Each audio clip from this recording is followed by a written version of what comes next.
আল্লাহ পাক রব্বুল আলামিনের দরবারে লক্ষ কোটি শুকর। আজকে মানে হবিগঞ্জ মাধবপুর সোনারঘাট সৈয়দ মোহাম্মদ ফজলুল সাহেবের বিজয় হয়েছে। আমরা মানে এই মাধবপুর সোনারঘাট বাসীর কাছে আমরা চির ঋণী হিসেবে থাকলাম।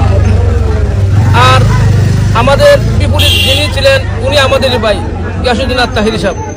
হ্যাঁ, ওনার পক্ষেও যারা ছিলেন তারাও কিন্তু আমাদেরই।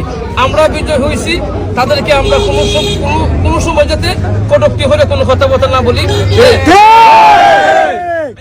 আমাকে যাই বলছে বলুক, কোনো সমস্যা নাই।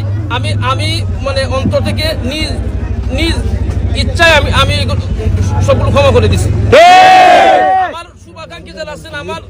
আমার শুভাকাঙ্ক্ষী যারা আছেন তাদের কাছে আমার দাবি, আপনারা এই ব্যাপারে আর কোনো মানে অন্য কিছু কোনো পদক্ষেপ নেওয়ার দরকার নাই। ইজ্জত দেওয়ার মালিক আল্লাহ, নেওয়ার মালিক আল্লাহ। এটাই আমার আদর্শ। আমি আহলে সুন্নাত ওয়াল জামাতের লোক, আমি সুন্নি মতাদর্শ ভিত্তিক লোক। আমরা চাই না সুন্নি হইয়া গেন্দাম করতাম।